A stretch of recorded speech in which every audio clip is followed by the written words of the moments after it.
नमस्कार। बोलती कहानियों में आपका स्वागत है। चलिए सुनाते हैं मुंशी प्रेमचंद्र द्वारा लिखी कहानी प्रायश्चित। दफ्तर में जरा देर से आना अफसरों की शान है।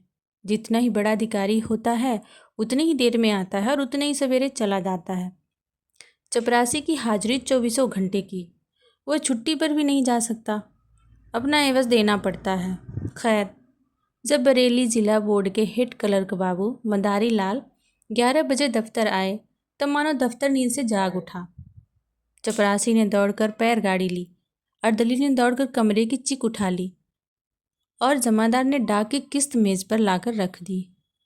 मदारी लाल ने पहला ही सरकारी लिफाफा खोला था कि उनका रंग उड़ गया। वे कई मिनट तक आश्चर्यचकित हालत में खड़े रहे, मानो सारी ज्ञानेंद्रियां शिथिल हो गई हों। उन पर बड़े बड़े आघात हो चुके थे, पर इतने बदहवास वे कभी न हुए थे। बात यह थी कि बोर्ड के सेक्रेटरी की जो जगह 1 महीने से खाली थी, सरकार ने सुबोध चंद्र को वह जगह दी थी। और सुबोध चंद्र वह व्यक्ति था जिसके नाम ही से मदारी लाल को घृणा थी। वह सुबोध चंद्र जो उनका सहपाठी था, जिसे मात देने में उन्होंने कितनी चेष्टा की पर कभी सफल ना हुए थे, वही सुबोध आज उनका अफसर होकर आ रहा था। सुबोध की इधर कई सालों से कोई खबर ना थी। इतना मालूम था कि वह फौज में भर्ती हो गया था। मदारी लाल ने समझा था वहीं मर गया होगा, पर आज वह मानो जी उठा और सेक्रेटरी होकर आ रहा था। मदारी लाल को उसकी मातहती में काम करना पड़ेगा। इस अपमान से तो मर जाना कहीं अच्छा था। सुबोध को स्कूल और कॉलेज की सारी बातें अवश्य ही याद होगी। मदारी लाल ने उसे कॉलेज से निकलवा देने के लिए कई बार मंत्र चलाए, झूठे आरोप किए, बदनाम किया। क्या सुबोध सब कुछ भूल गया होगा? नहीं, कभी नहीं।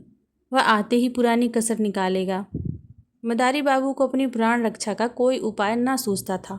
मदारी और सुबोध के ग्रहों में ही विरोध था। दोनों एक ही दिन एक ही शाला में भर्ती हुए और पहले ही दिन से दिल में ईर्ष्या और द्वेष की वह चिंगारी पड़ गई जो आज 20 वर्ष बीतने पर भी ना बुझी थी। सुबोध का अपराध यही था कि वह मदारी लाल से हर एक बात में बढ़ा हुआ था। डील डॉल, रंग रूप, रीति व्यवहार, विद्या बुद्धि, ये सारे मैदान उसके हाथ थे। मदारी लाल ने उसका यह अपराध कभी क्षमा नहीं किया। सुबोध 20 वर्ष तक निरंतर उनके हृदय का कांटा बना रहा। जब सुबोध डिग्री लेकर अपने घर चला गया और मदारी फेल होकर इस दफ्तर में नौकर हो गए, तब उनका चित्त शांत हुआ। किंतु जब यह मालूम हुआ कि सुबोध बसरे जा रहा है, तब तो मदारी लाल का चेहरा खिल उठा। उनके दिल से वह पुरानी फांस निकल गई। पर हाय हतभाग्य, आज वह पुराना नासूर सतगुण टीस और जलन के साथ खुल गया। आज उनकी किस्मत सुबोध के हाथ में थी। ईश्वर इतना अन्यायी है, विधि इतना कठोर है। जब जरा चित्त शांत हुआ तब मदारी ने दफ्तर के क्लर्कों को सरकारी हुक्म सुनाते हुए कहा, अब आप लोग जरा हाथ पांव संभाल कर रहिएगा। सुबोध चंद्र वो आदमी नहीं है जो भूल को क्षमा कर दें। एक क्लर्क ने पूछा, क्या बहुत सख्त हैं? मदारी लाल ने मुस्कुरा कर कहा, वह तो आप लोगों को 2-4 दिन ही में मालूम हो जाएगा। मैं अपने मुंह से किसी की शिकायत क्यों करूं? बस चेतावनी दे दी कि जरा हाथ पैर संभाल कर रहिएगा। आदमी योग्य है, पर बड़ा ही क्रोधी, बड़ा दंभी। गुस्सा तो उसकी नाक पर रहता है। खुद हजारों हजम कर जाए और डकार तक न ले, पर क्या मजाल कि कोई मातहत एक कौड़ी भी हजम कर नहीं पाए। ऐसे आदमी से ईश्वर बचाए। मैं तो सोच रहा हूँ कि छुट्टी लेकर घर चला जाऊँ। दोनों वक्त घर पर हाजिरी बजानी होगी। आप लोग आज से सरकार के नौकर नहीं, सेक्रेटरी साहब के नौकर हैं। कोई उनके लड़के को पढ़ाएगा, कोई बाजार से सौदा सुलूप लाएगा और कोई उन्हें अखबार सुनाएगा, और चपरासियों के तो शायद दफ्तर में दर्शन ही ना हो। इस प्रकार सारे दफ्तर को सुबोध चंद्र की तरफ से भड़का कर मदारी लाल ने अपना कलेजा ठंडा किया। इसके 1 सप्ताह बाद सुबोध चंद्र गाड़ी से उतरे। तब स्टेशन पर दफ्तर के सब कर्मचारियों को हाजिर पाया। सब उनका स्वागत करने आए थे। मदारी लाल को देखते ही सुबोध लपक कर उनके गले से लिपट गए और बोले, तुम खूब मिले भाई, यहाँ कैसे आए? ओह, आज एक युग के बाद भेंट हुई। मदारी लाल बोले, यहाँ जिला बोर्ड के दफ्तर में हेड क्लर्क हूँ। आप तो कुशल से हैं? सुबोध, अजी मेरी ना पूछो। बसरा, फ्रांस, मिस्र और ना जाने कहाँ कहाँ मारा मारा फिरा। तुम दफ्तर में हो यह बहुत ही अच्छा हुआ। मेरे तो समझ में ही नहीं आता था कि कैसे काम चलेगा। मैं तो बिल्कुल कोरा हूँ, मगर जहाँ जाता हूँ मेरा सौभाग्य ही मेरे साथ जाता है। बसरे में सभी अफसर खुश थे। फ्रांस में भी खूब चैन किए। 2 साल में कोई 25,000 रुपये बना लाया और सब उड़ा दिया। वहाँ से आकर कुछ दिनों को ऑपरेशन दफ्तर में मटरगश्त करता रहा। यहाँ आया तब तुम मिल गए। ये लोग कौन हैं? मदारी के हृदय पर बर्छियाँ सी चल रही थी। दुष्ट 25,000 रुपये बसरे में कमा लाया, यहाँ कलम घिसते घिसते मर गए और 500 भी ना जमा कर सके। बोले, कर्मचारी हैं, सलाम करने आए हैं। सुबोध ने उन सब लोगों से बारी बारी से हाथ मिलाया और बोला, आप लोगों ने व्यर्थ यह कष्ट किया, बहुत आभारी हूँ। मुझे आशा है कि आप सब सज्जनों को मुझसे कोई शिकायत ना होगी। मुझे अपना अफसर नहीं, अपना भाई समझिए। आप सब लोग मिलकर इस तरह काम कीजिए कि बोर्ड की नेक नामी हो और मैं भी खुश रहूं। आपके हेड क्लर्क साहब तो मेरे पुराने मित्र और लंगोटिया यार हैं। एक बाग चतुर क्लर्क ने कहा, हम सब हुजूर के दावेदार हैं, यथाशक्ति आपको असंतुष्ट ना करेंगे, लेकिन हाँ, आदमी ही हैं, अगर कोई भूल हो भी जाए तो हुजूर उसे क्षमा करेंगे। सुबोध ने नम्रता से कहा, यही मेरा सिद्धांत है और हमेशा से यही सिद्धांत रहा है। जहाँ रहा मातहतों से मित्रों का सा बर्ताव किया। हम और आप दोनों ही किसी तीसरे के गुलाम हैं। फिर रोब कैसा और अफसरी कैसी। हाँ, हमें नेक नीयत के साथ अपना कर्तव्य पालन करना चाहिए। जब सुबोध से विदा होकर कर्मचारी लोग चले तब आपस में बातें होने लगी। आदमी तो अच्छा मालूम होता है। हेड क्लर्क के कहने से तो ऐसा मालूम होता था कि सबको कच्चा ही खा जाएगा। पहले सभी ऐसी ही बातें करते हैं, ये दिखाने के दांत हैं। सुबोध को आए 1 महीना गुजर गया। बोर्ड के क्लर्क, अर्दली, चपरासी सभी उनके बर्ताव से खुश हैं। वह इतना प्रसन्न चित्त है, इतना नम्र है कि जो उनसे एक बार मिला है सदैव के लिए उनका मित्र हो जाता है। कठोर शब्दों उनकी जबान पर आता ही नहीं। इनकार को भी वह अप्रिय नहीं होने देता, लेकिन द्वेष की आंखों में गुण और भयंकर हो जाता है। सुबोध के ये सारे सद्गुण मदारी लाल की आंखों में खटकते रहते हैं। उनके विरुद्ध कोई न कोई गुप्त षड्यंत्र रचते ही रहते हैं। पहले कर्मचारियों को भड़काना चाहा, सफल ना हुए। बोर्ड के मेंबरों को भड़काना चाहा, मुंह की खाई। ठेकेदारों को उभारने का बीड़ा उठाया, लज्जित होना पड़ा। वे चाहते थे कि भूस में आग लगाकर दूर से तमाशा देखें। सुबोध से यूं हंसकर मिलते, यूं चिकनी चुपड़ी बातें करते, मानो उनके सच्चे मित्र हैं, पर घात में लगे रहते। सुबोध में सब गुण थे, पर आदमी पहचानना ना जानते थे। वे मदारी लाल को अब भी अपना दोस्त समझते थे। एक दिन मदारी लाल सेक्रेटरी साहब के कमरे में गए, तब कुर्सी खाली देखी। वे किसी काम से बाहर चले गए थे। उनकी मेज़ पर 5,000 के नोट पुरिंदों में बंधे हुए रखे थे। बोर्ड के मदरसों के लिए कुछ लकड़ी के सामान बनवाए गए थे, उसी के दाम थे। ठेकेदार वसूली के लिए बुलाया गया था। आज ही सेक्रेटरी साहब ने चेक भेजकर खजाने से रुपए मंगवाए थे। मदारी लाल ने बरामदे में झांक कर देखा, सुबोध का कहीं जता नहीं। उनकी नीयत बदल गई। ईर्ष्या में लोभ का सम्मिश्रण हो गया।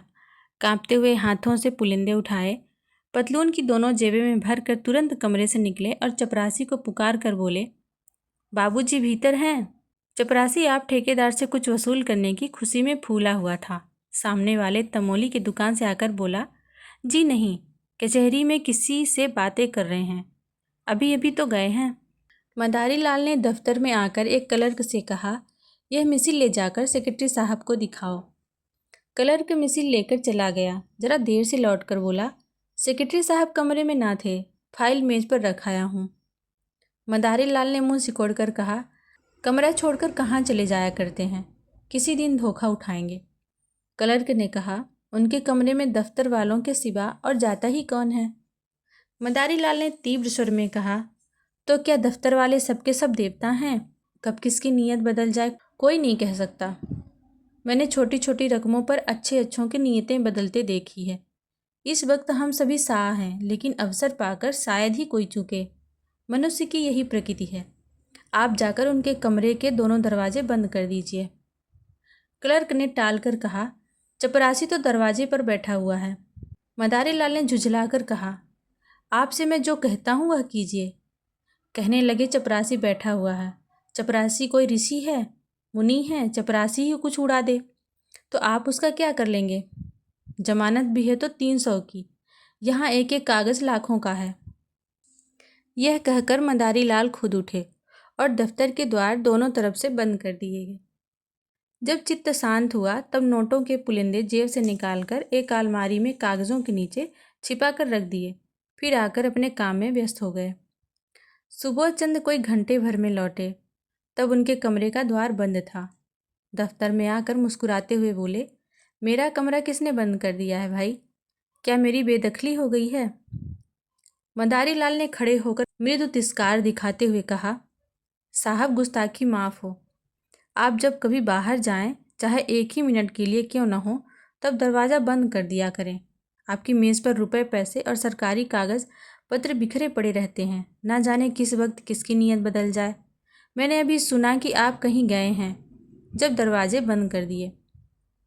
सुबोध चंद्र द्वार खोलकर कमरे में गए और सिगार पीने लगे। मेज़ पर नोट रखे हुए हैं, इसकी खबर ही न थी। सहसा ठेकेदार ने आकर सलाम किया। सुबोध कुर्सी से उठ बैठे और बोले, तुमने बहुत देर कर दी, तुम्हारा ही इंतज़ार कर रहा था। 10 ही बजे रुपए मंगवा लिए थे, रसीद लिखवा लाए हो ना? ठेकेदार, हुजूर रसीद लिखवा लाया हूँ। सुबोध, तो अपने रुपए ले जाओ, तुम्हारे काम से मैं बहुत खुश नहीं हूँ। लकड़ी तुमने अच्छी नहीं लगाई और काम में सफाई भी नहीं है। अगर ऐसा काम फिर करोगे तो ठेकेदारों के रजिस्टर से तुम्हारा नाम निकाल दिया जाएगा। यह कहकर सुबोध ने मेज़ पर निगाह डाली, तब नोटों के पुलिंदे ना थे। सोचा शायद किसी फाइल के नीचे दब गए हों। कुर्सी के समीप के सब कागज उलट पुलट डाले, मगर नोटों का कहीं पता नहीं। ये नोट गए कहाँ? अभी तो यहीं मैंने रख दिए थे, जा कहाँ सकते हैं? फिर फाइलों को उलटने पुलटने लगे। दिल में जरा जरा धड़कन होने लगी। सारी मेज़ के कागज़ छान डाले, पुलिंदों का पता नहीं। तब वे कुर्सी पर बैठ के इस आध घंटे में होने वाली घटनाओं की मन में आलोचना करने लगे। चपरासी ने नोटों के पुलिंदे लाकर मुझे दिए, खूब याद है। भला यह भी भूलने की बात है, और इतनी जल्द? मैंने नोटों को लेकर यहीं मेज़ पर रख दिया, गिना तक नहीं। फिर वकील साहब आ गए, पुराने मुलाकाती हैं, उनसे बातें करता जरा उस पेड़ तक चला गया। उन्होंने पान मंगवाए, बस इतनी ही देर हुई। जब गया हूँ तब पुलिंदे रखे हुए थे, खूब अच्छी तरह याद है। तब ये नोट कहाँ गायब हो गए? मैंने किसी संदूक, दराजा, अलमारी में नहीं रखे। फिर गए तो गए कहाँ? शायद दफ्तर में किसी ने सावधानी के लिए उठाकर रख दिए हों। यही बात है, मैं व्यर्थ ही इतना घबरा रहा था। छी! तुरंत दफ्तर में आकर मदारी लाल से बोले, आपने मेरी मेज़ पर से नोट तो उठाकर नहीं रख दिए? मदारी लाल ने भौचक्का होकर कहा, क्या आपकी मेज़ पर नोट रखे हुए थे? मुझे तो खबर ही नहीं। अभी पंडित सोहन लाल एक फ़ाइल लेकर गए थे, तब आपको कमरे में ना देखा। जब मुझे मालूम हुआ कि आप किसी से बातें करने चले गए हैं, तब दरवाज़ा बंद कर दिया। क्या कुछ नोट नहीं मिल रहे हैं? सुबोध आंखें फैलाकर बोले, अरे साहब, पूरे 5,000 के हैं, अभी अभी चेक भुनाया है। मदारी लाल ने सिर पीटकर कहा, पूरे 5,000? हाँ भगवान, आपने मेज़ पर खूब देख लिया है। अजी 15 मिनट से तलाश रहा हूँ। चपरासी से पूछ लिया कि कौन कौन आया था। आइए ज़रा आप भी तलाश कीजिए, मेरे तो होश उड़े हुए हैं। सारा दफ्तर सेक्रेटरी साहब के कमरे की तलाशी लेने लगा। मेज़, अलमारियाँ, संदूक सब देखे गए, रजिस्टरों के वर्क उलट पुलट कर देखे गए, मगर नोटों का कहीं पता नहीं। कोई उड़ा ले गया, अब इसमें कोई संदेह न था। सुबोध ने एक लंबी सांस ली और कुर्सी पर बैठ गए। चेहरे का रंग फीका हो गया। इस समय कोई उन्हें देखता तो समझता कि महीनों से बीमार हैं। मदारी लाल ने सहानुभूति दिखाते हुए कहा, गजब हो गया है क्या? आज तक कभी ऐसा अंधेर न हुआ था। मुझे यहाँ काम करते 10 साल हो गए, कभी धेले की चीज़ भी गायब न हुई। मैं आपके पहले दिन सावधान कर देना चाहता था कि रुपए पैसे के विषय में होशियार रहिएगा, मगर सुधनी थी, ख्याल न रहा। ज़रूर बाहर से कोई आदमी आया और नोट उड़ाकर गायब हो गया। चपरासी का यही अपराध है कि उसने किसी को कमरे में जाने ही क्यों दिया। वह लाख कसम खाए कि बाहर से कोई न आया, लेकिन मैं इसे मान नहीं सकता। यहाँ से तो केवल पंडित सोहनलाल एक फाइल लेकर गए थे, मगर दरवाजे से ही झांक कर चले आए। सोहनलाल ने सफाई दी, मैंने तो अंदर कदम ही नहीं रखा साहब। अपने जवान बेटे की कसम खाता हूँ, जो अंदर कदम रखा भी हो। मदारी लाल ने माथा सिकोड़कर कहा, आप व्यर्थ में कसम क्यों खाते हैं? कोई आपसे कुछ कहता थोड़े है। बैंक में कुछ रुपए हो तो निकाल कर ठेकेदार को दे दिए जाएं, वरना बड़ी बदनामी होगी। नुकसान तो हो ही गया, अब उसके साथ अपमान ही क्यों हो? सुबोध ने करुणा स्वर में कहा, बैंक में मुश्किल से 200-400 रुपये होंगे भाईजान। रुपए होते तो क्या चिंता थी, समझ लेता जैसे 25,000 उड़ गए वैसे ही 30,000 भी उड़ गए। यहाँ तो कफन को भी कौड़ी नहीं। उसी रात को सुबोध चंद ने आत्महत्या कर ली। इतने रुपयों का प्रबंध करना उनके लिए कठिन था। मृत्यु के पर्दे के सिवा उन्हें अपनी वेदना, अपनी व्यवस्था को छुपाने के लिए कोई आड़ न थी। दूसरे दिन प्रातः चपरासी ने मदारी लाल के घर पहुंचकर आवाज़ दी। मदारी को रात भर नींद न आई थी, घबरा कर बाहर आए। चपरासी उन्हें देखते ही बोला, हुजूर बड़ा गजब हो गया। सेक्रेटरी साहब ने रात को गर्दन पर छुरी फेर ली। मदारी लाल की आंखें ऊपर चढ़ गईं, मुंह फैल गया और सारी देह सिहर उठी, मानो उनका हाथ बिजली के तार पर पड़ गया हो। छुरी फेर ली? जी हाँ, आज सवेरे मालूम हुआ पुलिस वाले जमा हैं, आपको बुलाया है। लाश अभी पड़ी हुई है। जी हाँ, अभी डॉक्टरी होने वाली है। बहुत से लोग जमा हैं? जी हुजूर, सब बड़े बड़े अफसर जमा हैं।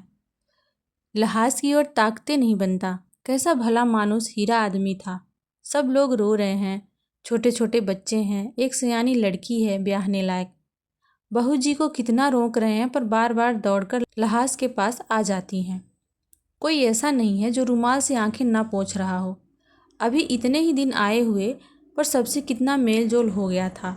रुपए की तो कभी परवाह ही नहीं की थी, दिल दरियाब था। मदारी लाल के सिर में चक्कर आने लगा। द्वार की चौखट पकड़कर अपने को संभाल न लेते तो शायद गिर पड़ते। पूछा, बहू जी बहुत रो रही थी? चपरासी, कुछ न पूछिए हुजूर, पेड़ की पत्तियां झड़ी जाती हैं, आंख फूल कर गूलर हो गई है। मदारी लाल, कितने लड़के बताए तुमने? चपरासी, हुजूर 2 लड़के हैं और 1 लड़की। मदारी लाल, नोटों के बारे में भी बातचीत हो रही होगी? चपरासी, जी हाँ, सब लोग यही कहते हैं कि दफ्तर के किसी आदमी का काम है। दरोगा जी तो सोहनलाल को गिरफ्तार करना चाहते थे, पर शायद आपसे सलाह लेकर करेंगे। सेक्रेटरी साहब तो लिख गए हैं कि मेरा किसी पर शक नहीं है। मदारी लाल, क्या सेक्रेटरी साहब कोई खत लिख कर छोड़ गए हैं? चपरासी, हाँ, मालूम होता है छुरी चलाते बखत याद आई कि सुबह में दफ्तर के सब लोग पकड़ लिए जाएंगे, बस कलेक्टर साहब के नाम चिट्ठी लिख दी। चिट्ठी में मेरे बारे में भी कुछ लिखा है? तुम्हें यह कैसे मालूम होगा? हुजूर, अब मैं क्या जानूं, पर इतना सब लोग कहते थे कि आपकी बड़ी तारीफ लिखी है। मदारी लाल की सांस और तेज हो गई। आंखों से आंसू की 2 बड़ी बड़ी बूंदें गिर पड़ी। आंखें पोंछते हुए बोले, वे और मैं एक साथ के पढ़े थे नंदू। 8-10 साल साथ रहा, साथ उठते बैठते, साथ खाते, साथ खेलते, बस इसी तरह रहते थे जैसे 2 सगे भाई रहते हों। खत में मेरी क्या तारीफ लिखी है, मगर तुम्हें क्या मालूम होगा? आप तो चल ही रहे हैं, देख लीजिएगा। मदारी लाल, कफन का इंतज़ाम हो गया? नहीं हुजूर, कहा ना कि अभी लाश की डॉक्टरी होगी। पर आप जल्दी चलिए, ऐसा ना हो कोई दूसरा आदमी बुलाने आता हो। हमारे दफ्तर के सब लोग आ गए होंगे? जी हाँ, इस मोहल्ले वाले तो सभी थे। मदारी लाल, पुलिस ने मेरे बारे में तो कुछ उनसे नहीं पूछताछ की? जी नहीं, किसी से भी नहीं की। मदारी लाल जब सुबोध चंद के घर पहुंचे तब उन्हें ऐसा मालूम हुआ कि सब लोग उनकी तरफ संदेह की आंखों से देख रहे हैं। पुलिस इंस्पेक्टर ने तुरंत उन्हें बुलाकर कहा, आप भी अपना बयान लिखा दें, और सबके बयान तो लिख चुका हूँ। मदारी लाल ने ऐसी सावधानी से अपना बयान लिखाया कि पुलिस के अफसर भी दंग रह गए। उन्हें मदारी लाल पर सुबह होता था, पर इस बयान ने उसका अंकुर भी निकाल डाला। इसी वक्त सुबोध के दोनों बालक रोते हुए मदारी लाल के पास आए और कहा, चलिए आपको अम्मा बुलाती हैं। दोनों मदारी लाल से परिचित थे। मदारी लाल यहाँ तो रोज ही आते थे। पर घर में कभी नहीं गए थे। सुबोध की स्त्री उनसे पर्दा करती थी। यह बुलावा सुनकर उनका दिल धड़क उठा। कहीं इसका मुझ पर सुबह न हो, कहीं सुबोध ने मेरे विषय में कोई संदेह न प्रकट किया हो। कुछ झिझकते और कुछ डरते हुए भीतर गए। तब विधवा का करुण विलाप सुनकर कलेजा कांप उठा। उन्हें देखते ही उस अबला के आंसुओं का कोई दूसरा सोता खुल गया और लड़की तो दौड़कर उनके पैरों से लिपट गई। दोनों लड़कों ने भी घेर लिया। मदारी लाल को उन तीनों की आंखों में ऐसी अथाह वेदना, ऐसी विदारक याचना भरी हुई मालूम हुई कि वे उनकी ओर देख न सके। उनकी आत्मा उन्हें धिक्कारने लगी। जिन बेचारों को उन पर इतना विश्वास, इतना भरोसा, इतनी आत्मीयता, इतना स्नेह था, उन्हीं की गर्दन पर उन्होंने छुरी फेरी। उन्हीं के हाथों यह भरा पूरा परिवार धूल में मिल गया। इन असहायों का अब क्या हाल होगा? लड़की का विवाह करना है, कौन करेगा? बच्चों के लालन पालन का भार कौन उठाएगा? मदारी लाल को इतनी आत्मग्लानि हुई कि उनके मुंह से तसल्ली का एक शब्द भी ना निकला। उन्हें ऐसा जान पड़ा कि मेरे मुख में कालिख पुती है, मेरा कद कुछ छोटा हो गया है। उन्होंने जिस वक्त नोट उड़ाए थे, उन्हें गुमान भी न था कि उसका यह फल होगा। वे केवल सुबोध की जांच करना चाहते थे, उनका सर्वनाश करने की इच्छा न थी। शोकातुर विधवा ने सिसकते हुए कहा, भैया जी, हम लोगों को ये मझधार में छोड़ गए। अगर मुझे मालूम होता कि मन में यह बात ठान चुके हैं, तो अपने पास जो कुछ था वह सब उनके चरणों पर रख देती। मुझसे तो वे यही कहते रहे कि कोई न कोई उपाय हो जाएगा। आप ही के मार्फत वे कोई महाजन ठीक करना चाहते थे। आपके ऊपर उन्हें कितना भरोसा था कि कह नहीं सकती। मदारी लाल को ऐसा मालूम हुआ कि कोई उनके हृदय पर नस्तर चला रहा है। उन्हें अपने कंठ में कोई चीज़ फंसी हुई जान पड़ती थी। रामेश्वरी ने फिर कहा, रात सोए तब खूब हंस रहे थे। रोज़ की तरह दूध पिया, बच्चों को प्यार किया, थोड़ी देर हारमोनियम बजाया और तब कुल्ला करके लेटे। कोई ऐसी बात न थी जिससे लेस मात्र भी संदेह होता। मुझे चिंतित देखकर बोले, तुम व्यर्थ घबराती हो। बाबू मदारी लाल से मेरी पुरानी दोस्ती है, आखिर वह किस दिन काम आएगी? मेरे साथ के खेले हुए हैं। इन नगर में उनका सबसे परिचय है। रुपयों का प्रबंध आसानी से हो जाएगा। फिर न जाने कब मन में यह बात समाई। मैं नसीबो जली ऐसी सोई कि रात को मिनकी तक नहीं। क्या जानती थी कि वे अपनी जान पर खेल जाएंगे? मदारी लाल को सारा विश्व आंखों में तैरता हुआ मालूम हुआ। उन्होंने बहुत जब्त किया, मगर आंसुओं के प्रवाह को रोक ना सके। रामेश्वरी ने आंखें पोंछकर फिर कहा, भैया जी, जो कुछ होना था वह हो गया, लेकिन आप उस दुष्ट का पता ज़रूर लगाइए जिसने हमारा सर्वनाश कर दिया है। यह दफ्तर ही के किसी आदमी का काम है। वे तो देवता थे, मुझसे यही कहते रहे कि मेरा किसी पर संदेह नहीं है, पर है यह किसी दफ्तर वाले का ही काम। आपसे केवल इतनी विनती करती हूँ कि उस पापी को बचकर न जाने दीजिएगा। पुलिस वाले शायद कुछ रिश्वत लेकर उसे छोड़ दें। आपको देखकर उनका यह हौसला न होगा। अब हमारे सिर पर आपके सिवा कौन है? किससे अपना दुख कहें? लाश की यह दुर्गति होनी भी लिखी थी। मदारी लाल के मन में एक बार ऐसा उबाल उठा कि सब कुछ खोल दें, साफ कह दें, मैं ही वह दुष्ट, वह अधम, वह पापी हूँ। विधवा के पैरों पर गिर पड़े और कहे, वही छुरी इस हत्यारे की गर्दन पर फेर दो। पर जवान न खुली। इसी दशा में बैठे बैठे उनके सिर में ऐसा चक्कर आया कि वे जमीन पर गिर पड़े। तीसरे पहर लाश की परीक्षा समाप्त हुई। अर्थी जलाशय की ओर चली। सारा दफ्तर, सारे हुक्काम और हजारों आदमी साथ थे। दाह संस्कार लड़कों को करना चाहिए था, पर लड़के नाबालिग थे, इसलिए विधवा चलने को तैयार हो रही थी कि मदारी लाल ने जाकर कहा, बहू जी, यह संस्कार मुझे करने दो। तुम क्रिया पर बैठ जाओगी तो बच्चों को कौन संभालेगा? सुबोध मेरे भाई थे, जिंदगी में उनके साथ कुछ सलूक न कर सका। अब जिंदगी के बाद मुझे दोस्ती का कुछ हक अदा कर लेने दो। आखिर मेरा भी तो उन पर कुछ हक था। रामेश्वरी ने रोकर कहा, आपको भगवान ने बड़ा उदार हृदय दिया है भैया जी, नहीं तो मरने पर कौन किसको पूछता है। दफ्तर के और लोग जो आधी आधी रात तक हाथ बांधे खड़े रहते थे, झूठों बात पूछने न आए कि जरा ढाढ़स होता। मदारी लाल ने दाह संस्कार किया। 13 दिन तक क्रिया पर बैठे रहे। 13वें दिन पिंडदान हुआ। ब्राह्मणों ने भोजन किया, भिखारियों को अन्नदान किया गया, मित्रों की दावत हुई और यह सब कुछ मदारी लाल ने अपने खर्च से किया। रामेश्वरी ने बहुत कहा कि आपने जितना किया उतना ही बहुत है और जिरवार नहीं करना चाहती। दोस्ती का हक इससे ज़्यादा और कोई क्या अदा करेगा। मगर मदारी लाल ने एक न सुनी। सारे शहर में उनके यश की धूम मच गई।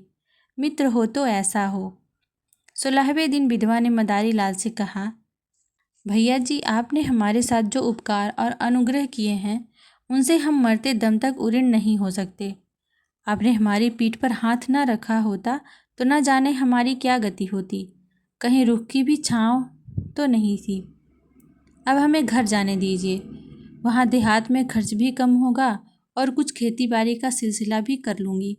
किसी न किसी तरह विपत्ति के दिन कट ही जाएंगे। इसी तरह हमारे ऊपर दया रखिएगा। मदारी लाल ने पूछा, घर पर कितनी जायदाद है? रामेश्वरी, जायदाद क्या है, एक कच्चा मकान है और 10-12 बीघे की ज़मीन। पक्का मकान बनवाना शुरू किया था मगर रुपए पूरे ना पड़े, अभी अधूरा पड़ा हुआ है। 10-12 हज़ार खर्च हो गए और अभी छत पड़ने की नौबत नहीं आई। मदारी, कुछ रुपए बैंक में जमा है या बस खेती का ही सहारा है? विधवा, जमा तो एक पाई भी नहीं है भैया जी। उनके हाथ में रुपए रहने ही नहीं पाते थे, बस वही खेती का सहारा है। मदारी, तो उन खेतों में इतनी पैदावार हो जाएगी कि लगान भी अदा हो जाए और तुम लोगों की गुजर बसर भी हो। रामेश्वरी, और कर ही क्या सकते हैं भैया जी, किसी न किसी तरह ज़िंदगी तो काटनी ही है। बच्चे ना होते तो मैं भी जहर खा लेती। मदारी लाल, और अभी बेटी का विवाह भी तो करना है। विधवा, उसके विवाह की अब कोई चिंता नहीं। किसानों में ऐसे बहुत से मिल जाएंगे जो बिना कुछ लिए दिए विवाह कर लेंगे। मदारी लाल ने एक क्षण सोचकर कहा, अगर मैं कुछ सलाह दूं तो उसे मानेंगी आप? रामेश्वरी, भैया जी, आपकी सलाह ना मानूंगी तो किसकी सलाह मानूंगी, और दूसरा है ही कौन? मदारी लाल, तो आप अपने घर जाने के बदले मेरे घर चलिए। जैसे मेरे बाल बच्चे रहेंगे वैसे ही आपके भी रहेंगे। आपको कष्ट ना होगा। ईश्वर ने चाहा तो कन्या का विवाह भी किसी अच्छे कुल में हो जाएगा। विधवा की आंखें सजल हो गई, बोली, मगर भैया जी सोचिए। मदारी लाल ने बात काटकर कहा, मैं कुछ न सोचूंगा और न कोई उज्र सुनूंगा। क्या दो भाइयों के परिवार एक साथ नहीं रहते? सुबोध को मैं अपना भाई समझता था और हमेशा समझूंगा। विधवा का कोई उज्र ना सुना गया। मदारी लाल सबको अपने साथ ले गए और आज 10 साल से उनका पालन कर रहे हैं। दोनों बच्चे कॉलेज में पढ़ते हैं और कन्या का एक प्रतिष्ठित कुल में विवाह हो गया है। मदारी लाल और उनकी स्त्री तन मन से रामेश्वरी की सेवा करते हैं और उसके इशारों पर चलते हैं। मदारी लाल सेवा से अपने पाप का प्रायश्चित कर रहे हैं। कहानी ख़त्म होती है। कहानी सुनने के लिए आप सबका धन्यवाद।